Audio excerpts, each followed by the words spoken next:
Good evening, everyone. My name is Kate Matthews-Bray, and I'm the Director of Alumni Engagement here at NJIT. Thank you for joining us for Session 1 of Jumpstart Your 2025 Job Search, a 5-part webinar series designed exclusively for NJIT alumni. I'm excited to welcome you to this evening's session, which focuses on planning and organizing your job search campaign. So before we jump in, I just want to share a few details of how tonight's going to work. When you entered, your microphones are muted, and we kindly ask that you please keep your microphones muted during the presentation. We want this session to be interactive, and there will be times where you'll have a chance to ask a question and share comments, and we'll let you know when those happen. You're welcome to keep your video on or off, whatever you feel most comfortable with. Please feel free throughout the session to type questions or comments in the chat box. We'll take some time to answer those at the end of the session. And lastly, this session will be recorded and available on demand on our YouTube channel.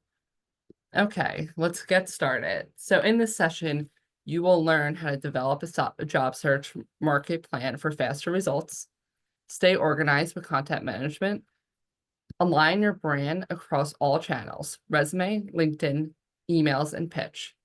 Focus on 2 to 5 job targets to optimize self-promotion. Balance your time across posting, search firms, networking, and outreach. Okay, now it's my pleasure to introduce our speaker and presenter, Robert Hellman.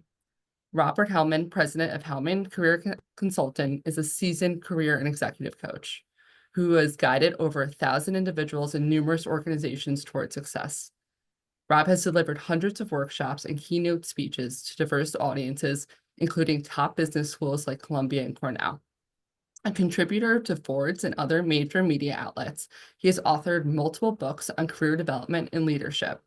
With over 20 years of experience at companies like American Express and JP Morgan Chase, Rob has also teaches career management at NYU and actively supports nonprofits.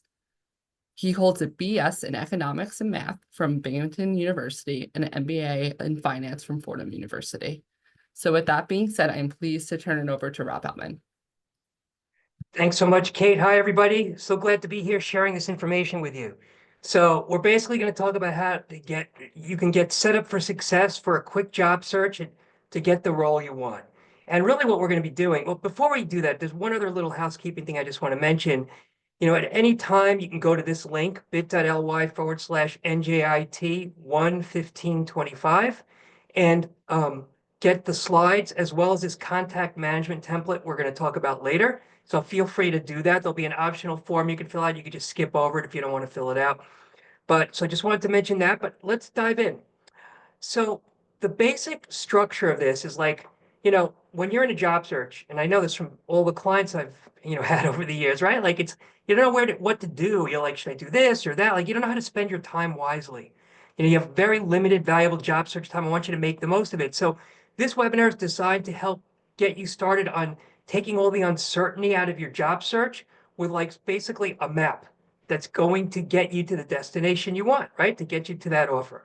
So we're going to start that process with this planning and organizing webinar. And really, this is part of a 6-step job search methodology that I share with my clients. You can see step number 2 here. And we're going to cover some of these other steps in subsequent webinars. Next February, we have one on your resume and your LinkedIn profile, and you can get the schedule from Kate, or you may already have it. So this is the first in a series of several webinars.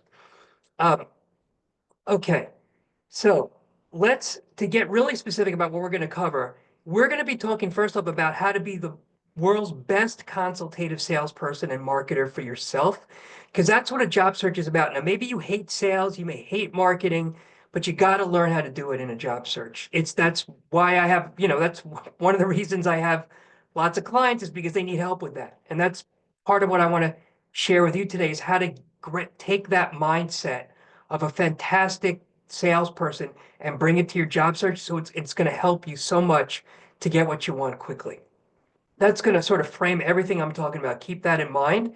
What we're going to be talking about specifically is getting very clear about your job targets, why that's important, how to prioritize your valuable job search time, what you're going to need to succeed in your search, and how to plan to avoid a long or stalled job search. Those are the big things we're going to cover, right?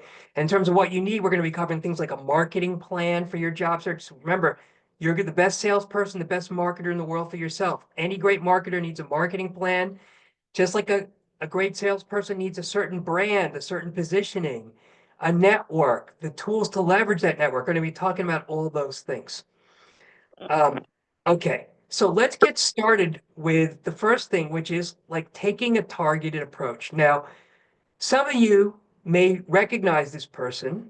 This is Leonardo da Vinci. By the way, I'm just going to be talking a lot until about a quarter to or 10 to, or yeah. I mean, sorry. Yeah. 6:37. Yeah. I say quarter after, 20 after. And then I'll be taking questions. Okay, so I apologize for just me talking a lot, but there's a lot I want to share with you. So this is Leonardo da Vinci. If you know anything about Leonardo da Vinci, he was considered a Renaissance man, meaning he was good at so many things. He was like a painter and a scientist and an architect and a writer and like all kinds of stuff, like a sculptor and everything. Now you may be tempted to be like Leonardo da Vinci in your job search. You don't want to do that. You do not want to be a Renaissance person in your job search. Don't take this approach. You want to take a much more targeted approach, because when you try to be this Renaissance person, you try to be all things to all people, you're watering down your message, right? Your marketing message, your how can I help you message for any one of those things versus your competitors. So there are pros and cons, right? If you're being broader, you may not miss anything, but then you're watering down your message too much, so you're going to lose out to your competitors. And I see this is when my clients have very long job searches, is when they don't take a targeted approach. You need to, doesn't mean you can only pick one thing, but you need to prioritize. Start with one thing and have, thing two and thing three lined up. Okay.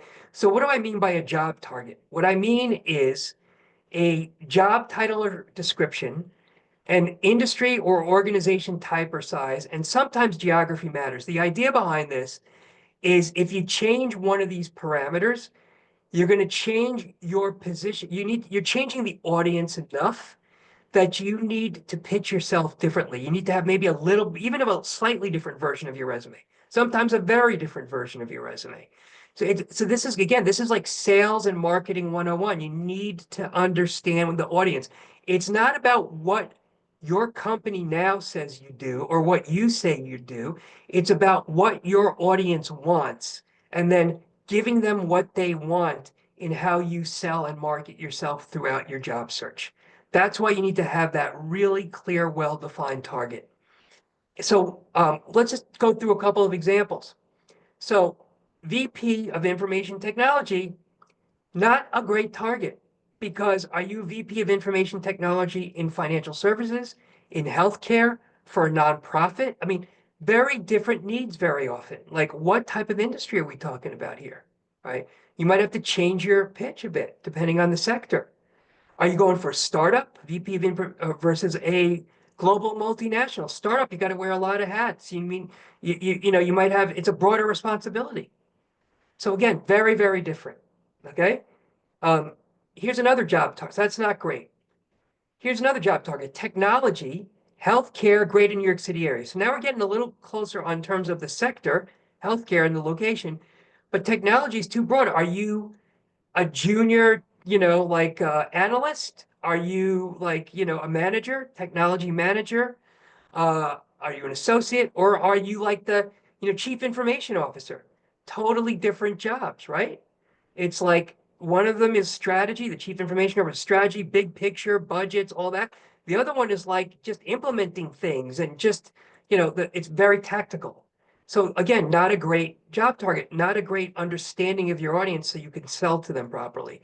This third one is the best out of the three, because it's very specific in all three of those parameters. VP of Information Technology, pharma, part of healthcare, of which there's a lot of that in New Jersey, and then greater New York City area. So that's how you need to think about your job target. You got to define your audience the right way. Okay, now you've got your audience defined. I want you to start thinking about, in terms of your planning, how you're going to get there. You want to sort of get set up have a strategy for how you're going to spend your time in your job search. So what I would say is you want to prioritize the active approach in your job search. Here's what I mean by the active approach. The big picture is you don't want to be like this guy, like floating around in the ocean, hoping the currents are going to take him to that island of his dreams. You want to be much more active. You want to find that island of your dreams and then swim to it, or even better, rocket to it. That's what I mean. That's the big picture here, right? You don't want to just be out there just hoping the current's going to take you where you want to go. Take control of your search. And what does that mean more specifically? That means thinking about the 4 ways of getting interviews and prioritizing the ones that are most effective.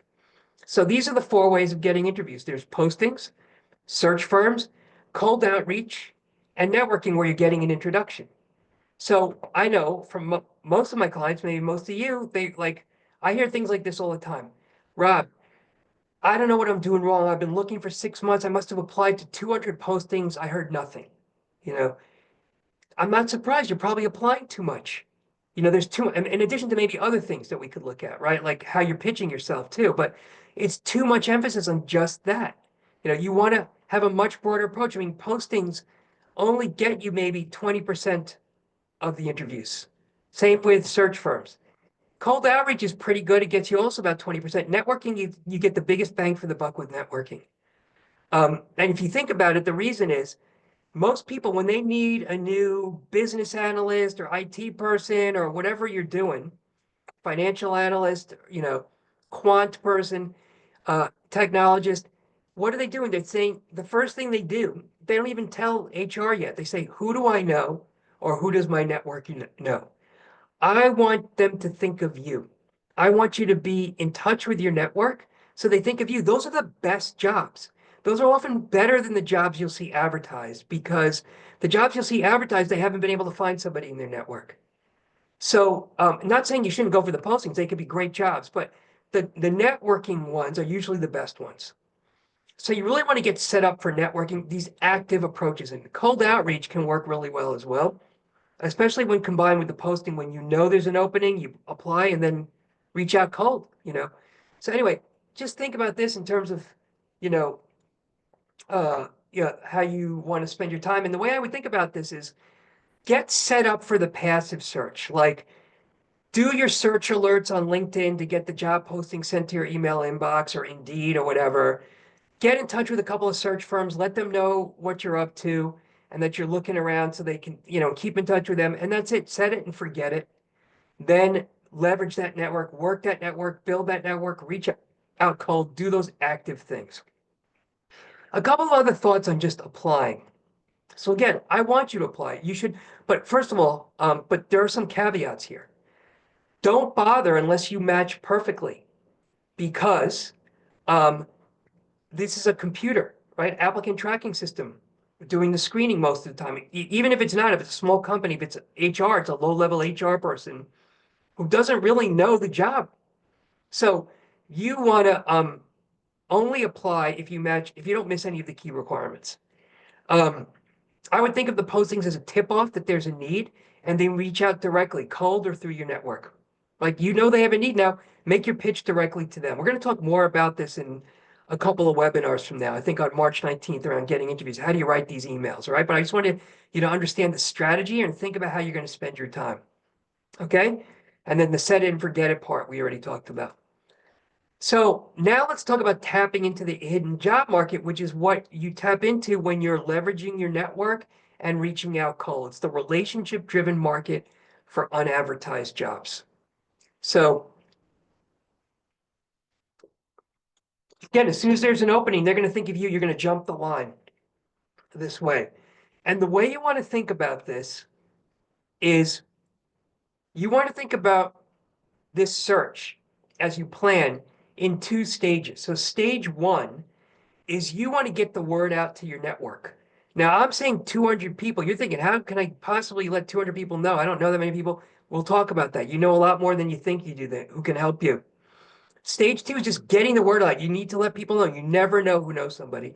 Stage 1. Stage 2 is then, these are like KPIs. Think of that, key performance indicators for your job search. 200 plus people getting the word out. Then your goal at any given time is to have at least 6 things in the works. What I mean by a thing is it is a meeting or interview, informational meeting or interview with someone who's in a position to hire you, 1 or 2 levels above you, your potential boss or their boss. And because, of course, interviews are great, right? But even informational meetings are great because once they meet you, even if there's nothing open now, they say, wow, you give them a good pitch. We'll talk, more about how to conduct an informational meeting. But the idea is you just get the meeting, you make a great impression. Suddenly they're like, wow, you're really good. Um, we should keep in touch. A month from now, there's going to be an opening, or I know someone's leaving, or in 2 months, right? Or they just say we should keep in touch. We may have some openings in the next few months. Or, wow, you're great. Too bad we didn't talk with you 6 months ago when we needed someone like you. That still should be music to your ears because that means you're pitching yourself the right way and you're talking to the right people. Because then the next thing you say in an informational meeting, if they say that, is you say, well, I appreciate that. I am still in a larger job search. I'm wondering, if you could take a look at my job search marketing plan. We'll talk more about that. I'm wondering if you can give me some advice on my broader search, who I might reach out to. And now you pivot and you get an introduction, right? Because you've just pivoted because they can't use you at their company right now.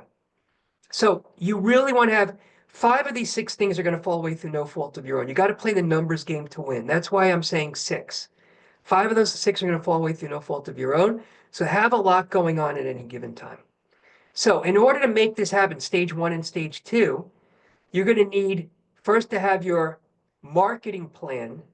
So the active approach implies that you have things you want to go for, right? The marketing plan has those things you want to go for in it, like the target organizations that you might rank them A, B, and C, where A is the one you're most interested in. And you also want to guesstimate the number of potential positions.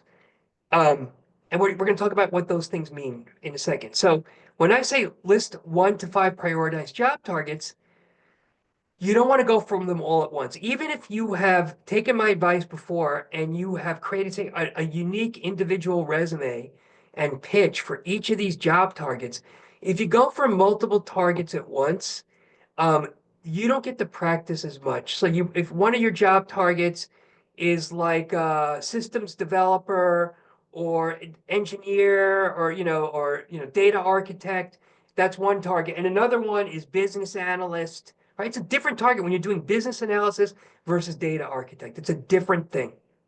And you want a different pitch for that. If you go for them both at the same time, you don't get to practice enough on either one of them. You don't get as good at selling yourself. And it's harder to sound like an insider. So I would advocate that you prioritize these. Don't go for them all at the same time. You also want to target enough potential positions. You want to basically fish in a sea with a lot of fish so you catch one. So that means, like, I'll give you an example. I had a client who was targeting like the head of IT at hedge funds, right? At hedge funds, like a senior IT person in at hedge funds in a remote part of the country. There were only 13 of these companies where he was targeting. And there was only one of these potential positions at each of those companies. There's only one head of IT. So it was going to take him like, 2 or 3 years to get a job because only 13 potential positions, one at each company. They're probably all filled, and then if one of them opens up, he's got to compete with all these people. Like, it's not enough fish in the sea. You want to have a lot more fish in the sea. I would advocate 200 potential positions. How did this guy do it? So he was only targeting 13 potential positions, right? So he said, all right, we said, realize it's not enough. That's why you have a long search. So first he expanded geographically. So he got a lot more hedge funds, a lot more he also expanded in terms of the types of firms. He went to bigger investment management firms. And he also expanded in terms of the types of roles. Like he decided he doesn't have to be the head. He could be number 2. Okay, that's how you expand, right? So you want to keep that in mind. So I want to give you an example of a marketing plan. And there's a lot that's right with it, but there's one thing that's wrong with it. And I want you to think about what's wrong with it while I'm talking to you about this marketing plan. So look at this marketing plan. So you can see my client had 4 potential job targets. Like one of them was senior investor relations officer at big public tech companies in the San Francisco Bay Area. Target 2, same area. different types of companies, pre-IPO startups, very much, right? Small companies, SVP of finance. Third was VP or Senior Director of Corporate Communications, Financial Service in New York. You can see they're all very different. Each of these, my client listed the companies under each of these. And then what she did was she said, at Salesforce, there are probably only 2 senior investor relation officers. I know it's not 5. I'm not totally sure, but probably only like 2. Maybe it's 1, maybe it's 3. It's not 5. It's not that, right? At Lyft for SVP of finance, they're probably only like 4, like because there's going to be reporting into a CFO, like an SVP of finance. Maybe there's like 4, maybe so. It's not 1, it's not 10, but maybe it's 3 or 5. So you don't have to get it exact, just approximate it. And then what my client did was she added up all the 2s and the 1s and the 4s right across all these job targets, and that's how she got 75. So what's wrong with this marketing plan? There's a lot right with it. What's wrong? What's the problem with this marketing plan based on what I've already told you? Type it in the chat. I want to see what you come up with. I'm going to monitor it for a second.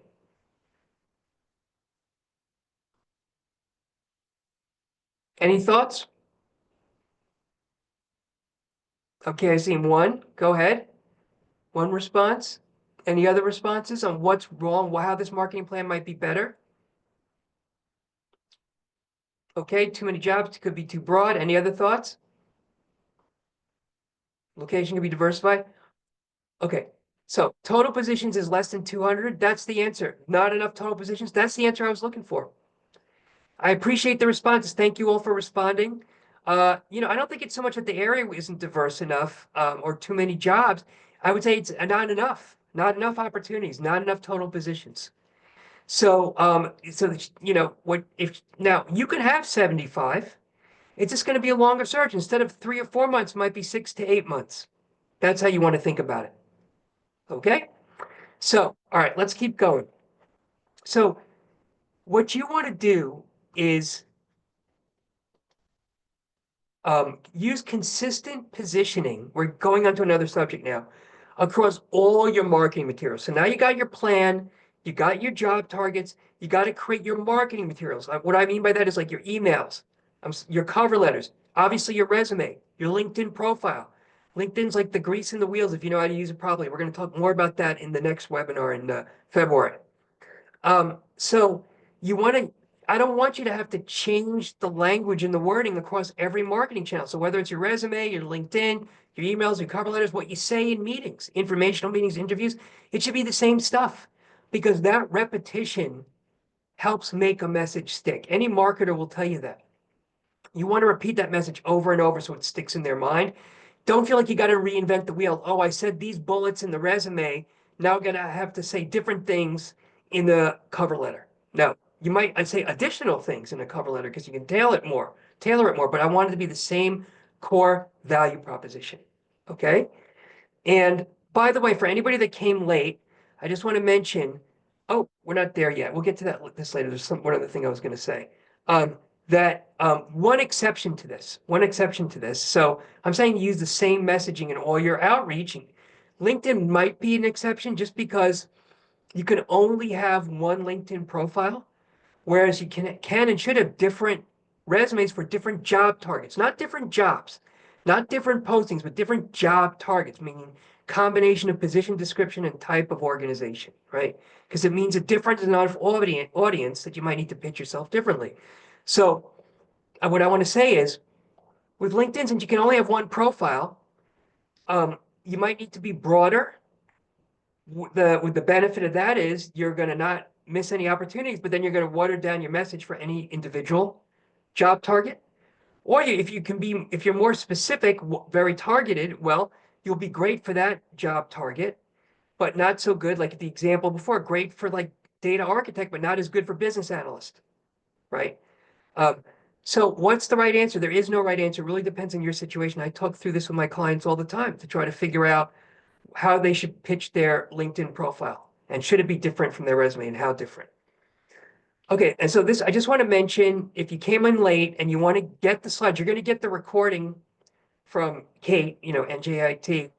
If you want to get the slides and you want to get this contact management template we're going to talk about, you just go to this link at any time, NJIT 11525.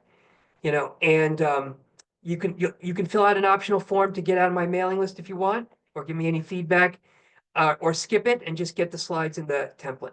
So I just wanted to mention that to you. Okay, so let's talk more about the positioning. So I'm saying you want to position yourself the same way as much as possible across all your marketing channels. You want to make sure you're positioning yourself for your audience that is going to hire you, not for your last job.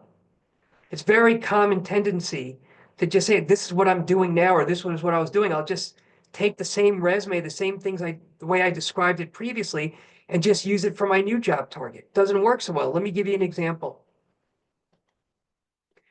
Here's business analyst moving from banking, like a big like JP Morgan or Citigroup or something like that, to higher education, where it's specifically the area of advancement in higher education, which a lot of that is fundraising and all that stuff. So this is a business analyst. So my client, first, when we were looking at his resume, he had things like in here, doubled credit card balances. Like he did this business analyst work, he was trying to show how good he was as a business analyst. He said, I'm so good as a business analyst, I was able to show the business had a double credit card balance, and I actually drove to my analysis a 57% increase in revolver retention. No university is going to be interested in this. They're like, well, credit cards, we don't do credit cards. That's not us. You don't get us. What's a revolver? That's something that means something to banks or to credit card issuers, like revolvers and credit cards, right? Means nothing to a university, to institution of higher education. So we had to change this a little bit to make it more relevant to his job target. So I'd like you to go into the chat again, and it's super, super easy. It's not hard to change something like this. Give me your thoughts on how you might tweak these, either one or both of these things, to make them more relevant for a university. You're tweaking these accomplishments to make them sound more like that in a way that the university would care. What would you type? What would you do? Type it in the chat.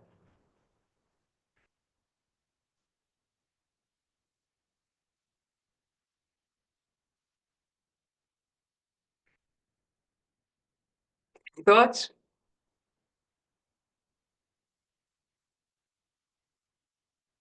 Okay, it looks like I may have stumped you. I'm going to show you how to do it. Okay, this is what you want to do. What you want to do is simple things. Like instead of saying credit card balances, let me see. Did somebody just type something? Hold on. Oh, I got some messages. Hold on. Sorry. Let me just see what the messages are. Sorry about that. Didn't see them. I like what you're doing. I like what I'm seeing here. I like it.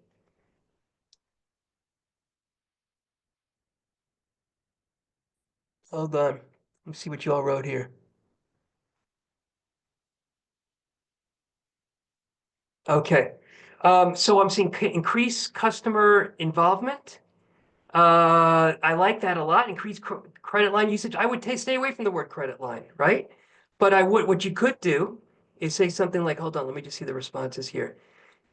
Increase customer retention. I love that you said customer retention. Well, you're on the right track. Universities don't have customers, but they do have students. So maybe just say increase retention, right? Take out a customer and just say increase retention, Increase target goal by 200%. That's the idea. That's the right, like some generic goal that they would understand. Okay. By the way, somebody said the link was wrong. bit.ly, NGIT 11525. That's the right link. Did I not have that in there? Did I miss a one? Sorry. If I did, I apologize. It's 11525 for the link. But anyway, yes, I appreciate your comments. You're right on target. Let's just look at these examples here. Hold on. Give me one second. Okay. So for example, doubled marketing's ROI. Every organization, universities have a marketing department. They all care about return on investment. Increase retention by 57%. Just take out the word revolver. It's as simple as that.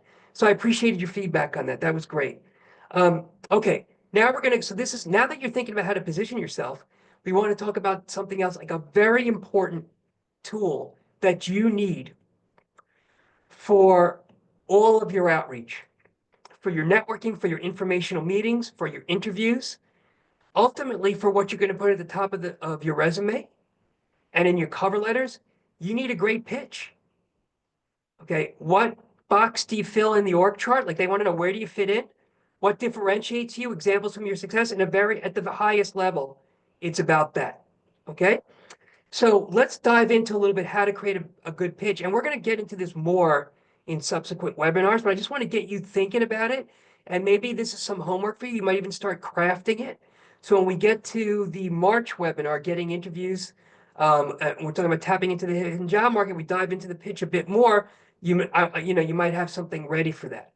Um, so uh, one of the things you want to do is you want to take this pitch and use it to answer any open-ended question about yourself. Say you're in an informational meeting or an interview, and they say, you get these typically in interview, right? If they're not asking you technical questions, they'll say, tell me about yourself, or tell me about your background, or tell me about your experience, or even sometimes they'll say, why should we hire you?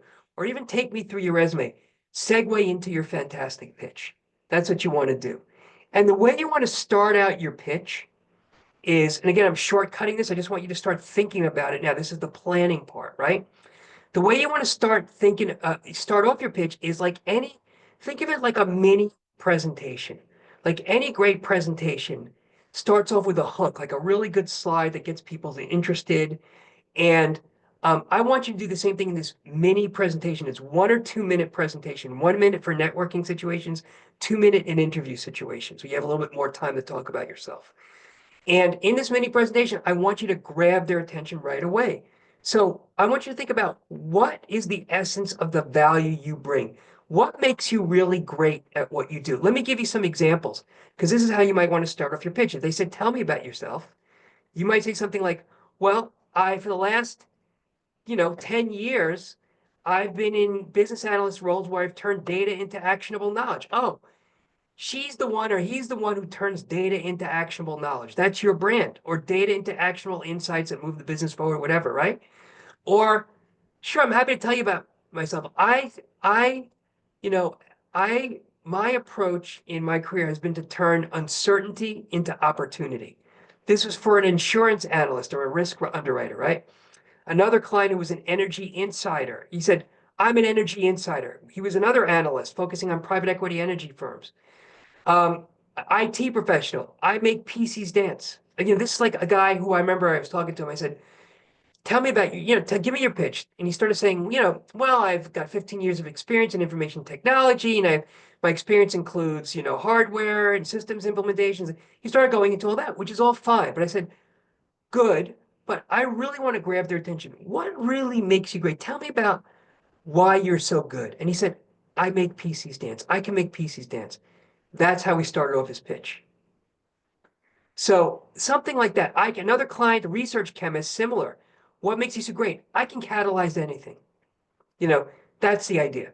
Okay, so this is the hardest part of the pitch, because you got to be a little bit creative. But start thinking about this. This is not like the stuff that you maybe have done in NJIT in terms of business analysis, in terms of technology, in terms of data science, in terms of anything else you were doing, like your major. But it's super, super important to getting the best jobs quickly, because it's all about communication, communicating your value in an engaging way, sales and marketing. So I know this could be challenging, but I want to set a high bar for you, and I want you to try to aim for it. Okay? It's going to help you. Um, and let me just say one more thing.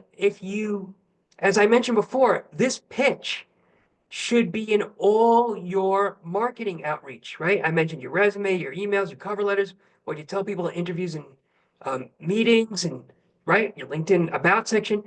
It should be at the top of your resume. In fact, with a lot of clients, when we start working together, we'll start with their resume, because the very top of the resume, the summary section, if you do it the right way, is the outline for your pitch. You can use that to create your pitch. Let me just give you an example. So here's an example of a summary section from a client, and who was a finance director. And you want to say you want these elements in your pitch, like, where do you fit into the organization? What box you're in the org chart? What differentiates you? greatest hits, examples to back it up, and maybe throw in something like underlying your success or how you're viewed.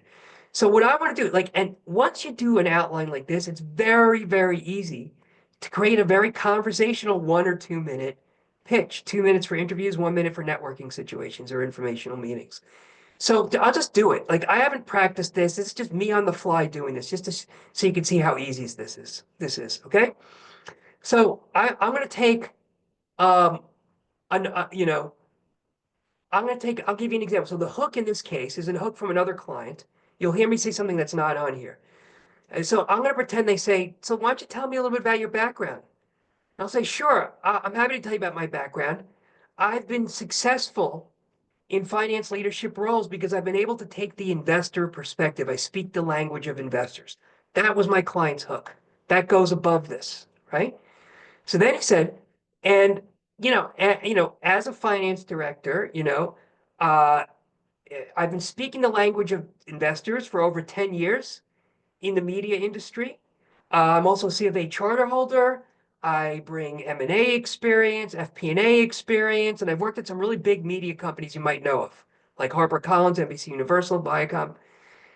Just to give you a couple of examples of the kind of things I do that could be of help to you is like, so for example, at Viacom, I led a division restructuring that turned around profitability from negative 10% to plus 15%, while reducing costs by as much as 25%.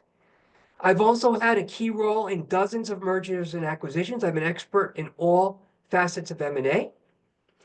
And I think a big reason I've been successful, and if you talk to others, they would say this, is that I've been able to really engage and motivate my team. And I think that's been big part of it is just like being able to build a really high performing team. So I just did this on the fly, I just made this up. If you practice it, you could do a much better job than I did. But this is how you do it. Okay? So, all right, let's keep going. So now I want to talk about something else that you want to prepare that is also going to help you to sell yourself. It's around success stories. You want to be able to tell a good story. Because we're wired as human beings to remember the imagery in stories. It's just how our brains work. And so I want you to come up with 2 or 3 relevant stories. The problem you faced, the action you took, and the result. Okay, you want to introduce them in your pitch. Like those things like I gave you that example before, right? Like, for example, I restructured this Viacom division, turning profitability from negative to positive. That could be a whole story. You're only highlighting in your pitch, but you tell the whole story in the interview or in the meeting to make your experience come alive. Okay? So I want you to think about this. I'm just going to give you homework. I want you to think about this, and we're going to revisit this in a lot more detail, okay, in a subsequent meeting, webinar. But I want these stories to be a big deal. So I had a client who was, a business analyst, and they said something like, "Give us an example," or of something. He said, "Sure." And he started saying, well, I was able to save my company a lot of money and improve profitability because I did an analysis that showed them how to make their, this portfolio of accounts they bought more profitable. That's not a story, right? That's like not going to stick. You want to make it much more of a dramatic, What was the problem? They had bought this portfolio of accounts. This portfolio was money losing. It was really bad. They were thinking of just writing it off, cutting their losses, and selling the portfolio at a loss. Would have really hurt the P&L. It might have even resulted in less bonuses and all that kind of stuff. It was a big deal. See how much more powerful you're setting up the problem. Then the action you took, you talk about the analysis, and the result was, I totally turned around the portfolio. Whatever you did, right? Tell a good story like that. Okay, and we're going to revisit this more in detail, but I want you to start thinking about this. So, and just to cover off on this, make your stories dramatic, engaging, important, emotional. Just think about any great book you read, any great movie you saw. They're great because there's emotion, there's drama, they're important, it's a big deal. Do the same thing for your stories. Okay? Roughly 2 minutes. I don't want the story to be like 5 minutes because then they're going to get bored. If it's a minute and a half or a minute, you're probably not giving enough detail because so it's not going to be interesting enough. So 2 minutes, give or take, is a good amount of time. All right. So I want to talk about your network. This is something you should start building right now. In terms of planning and organizing, it's super important. You want to build relationships now that can lead to informational meetings and interviews. You want to set yourself up for high ROI informational meetings, like high value information meetings where you're getting a lot out of them. And you want to have a method to keeping in touch. So let's talk about these three things. So how do you build relationships now, right? To get meetings and interviews. First, you got to think really broadly about your network. And the way I would think about this is networking is about, building relationships, getting introductions, but building relationships means you're keeping in touch. You really want to keep in touch. Keeping in touch is so important. And then on top of that, you want to think really big about your network. If you Google the phrase weak ties, you'll see a whole bunch of articles and research about weak ties, meaning the people you least expect are the ones who come through for you. So I want you to think about your weak ties. It's not just the people you work with now, your classmates now, or it's people you went to school with, maybe your alums, right? So maybe you went to school at NJIT with them 10 years ago, but you haven't talked to them since, but you think they'll remember you. They're in your network. Old professors you think might remember you from 15 years ago, they're in your network. People you worked with years ago, before you got your master's at NJIT or whatever else, they're in your network. You know, your neighbors in your network, your family, your friends, like your dentist. Like you want to think really broadly about this. I had a client who said, Rob, I'm going to take your advice. I'm going to think broadly about my network. I have a neighbor who I don't know well, but I have her email address. And I'm going to include her on this blind copy her on this mass email where I'm telling everybody in my network that I'm looking for a job and what I'm looking for and all that. So he included his neighbor. Turns out his neighbor's husband's brother's wife worked for the CFO of this huge media company. He ended up getting an interview. I have tons of stories like this. I had another client who he saw that this guy who he went to business school with 18 years previously was a senior, like C-suite executive at this big company he wanted to work at. He reached out to the guy. The guy remembered him. He got an interview. All right. That's what I mean by thinking very broadly about your network. Okay. Build your network, through associations like your alumni association, professional associations. Um, LinkedIn is great. We'll talk a little bit more about the referrals and introductions, even cold outreach, just trying to get to know people. I want to talk about LinkedIn in particular for a second. When I say build your network on LinkedIn, it's not just about sending introductions to and hoping they'll, I'm sorry. It's not just sending requests to connect. It's not just that.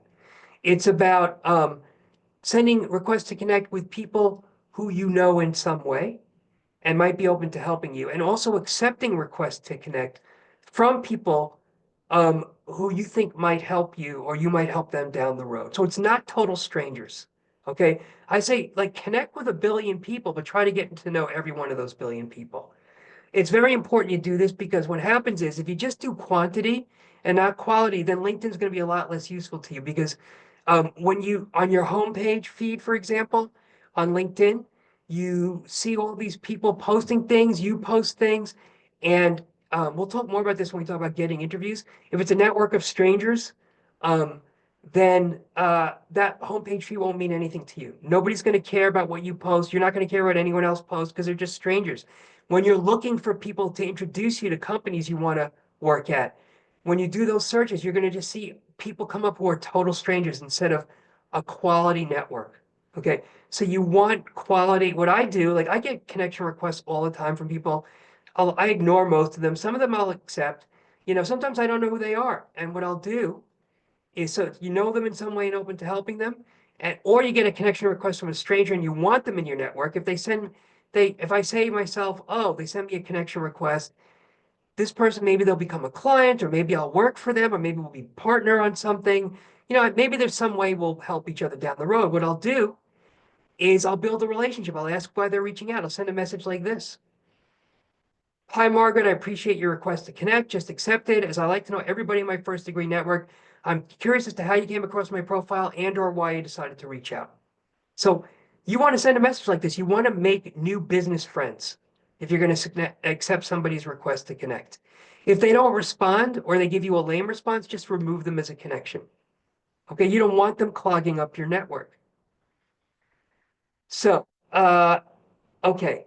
So what I'm challenging you to do is build your network quickly. I want you to get 200 connections. I already told you, I want you to target 200 potential positions. I want you to get at least 6 things in the works. Here's another KPI for you.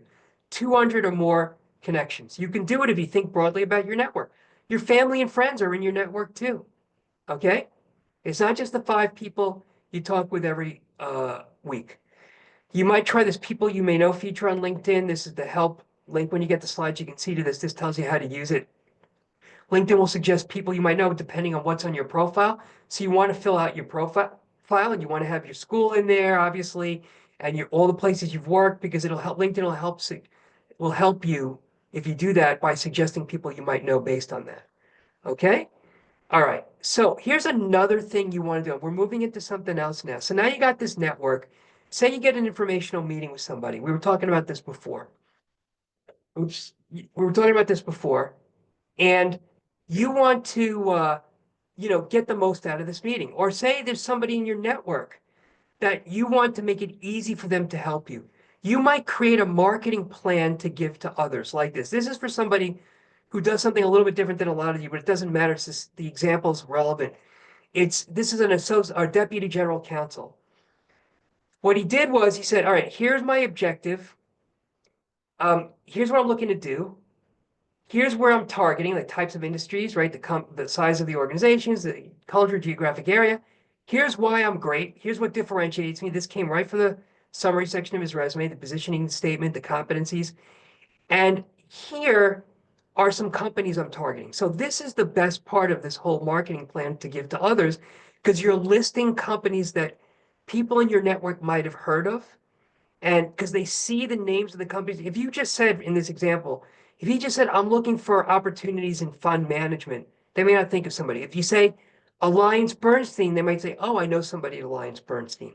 So naming the companies is super helpful to you. So you should create a document like this that you're going to share with your network or in informational meetings selectively, but you might share it to make it easy for your network to help you. So really, I would suggest you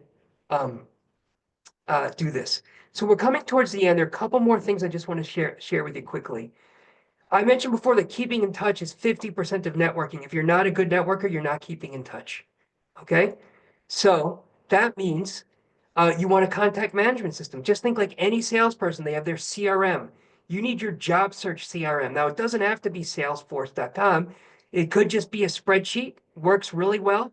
The key is that you need next action and date of next action fields next to every single person in that spreadsheet.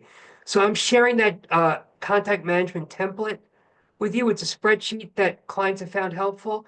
It might get you jumpstart your efforts on setting up a contact management system for yourself. If you have something more sophisticated, you can use that. Sometimes you can Google inexpensive or free CRMs that are out there. Like, these are just a few that I've heard of. I'm not an expert in this, but you can use those too. But the main thing is you want to remember when to reach out to everybody in your network again and what you want to say. Okay? You want to recontact your network if you're in an active job search at least every 6 weeks, because people forget you need to stay on their radar. That's the whole point. They think you're fantastic. You had a great informational meeting. A month later, something comes across their desk. They've forgotten about you. You need to keep in touch with them. How do you do this? Well, here are 3 ideas, right? If you feel you have nothing to say, send them a link to an article, right? Or maybe you had a meeting previously, just send them additional thoughts on the meeting. Or simply, you could say hello and update. Very obviously, seasonal greetings, holiday greetings are a nice way to stay in touch. You could just hello and update. And I'm sending you an example. You can read this in the slide about how to write a simple hello and update email. Really, really, really easy. You don't want to, you don't need to say, have you heard anything? Or if you hear of anything, let me know. They know why you're doing this, right? I don't want you to sound insecure, sound confident, just update them. Very, very easy. They'll be happy to hear from you just to stay top of mind. Okay, so in conclusion, I want to take kind of everything we've just discussed and give you some ideas about how to plan to avoid a stalled job search or a long job search. These are the things you want to be thinking about, stuff we've talked about. Are you positioning yourself correctly? We talked about the positioning, not for the last job, but the job you're going for, right? Are you too general, trying to be all things to all people? That's a problem, right? Don't do it. Are you too scattered, trying to go for many targets at once? Then you don't get to practice enough. You don't get to sound like an insider. You don't want that. Um, are you actively going for it, or are you just applying, right? You want to bring in that active approach, like to tap into that hidden job market. Are you being proactive, keeping in touch, following up? You want to always be proactive. Don't just wait for stuff to happen. Is your message getting lost because of poor communication? This isn't something I can evaluate in this webinar, but you should be sure that, like, some people are great in conversation, but not great with writing. Some people are great writers, not great in conversation. Some people are great on the phone, not in person. Like, do you have any weak links here? You got to figure that out and get better. Close that, fix it, right? Uh, are you meeting with both the right people and enough of them, right? You want to have at least 6 things in the works, and you have to do that. You want to get a lot of people in your network to know about your search, over 200, right? Are you targeting enough potential positions, enough fish in the sea? Are you spending enough time on your search? Super important. If you're not spending at least 15 hours a week, you're not getting enough, putting enough time in. It's going to be a really, really long search.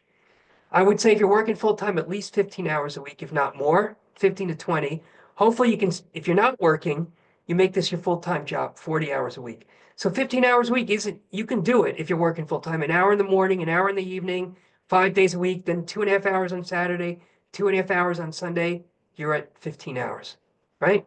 Uh, are you having fun? I'm saying this because you want balance in your life. If the job search is completely consuming you, you might be stressed out in an interview or in an informational meeting. You really need to sort of like know every day you've put the time in and then let it go and then do what you want to do, whether it's exercising, spending time with your family, whatever it is. Okay. All right. Let's do a Q&A. And here again is the correct link, NJIT 11525, to get the slides and the contact management template. And yeah, and you got my email address here, and I'd love to hear your questions. Great. Thank you, Rob. Folks, if you want to type in the chat, I'm going to read these messages to Rob. I'm going to stop recording just to keep it confidential for everyone.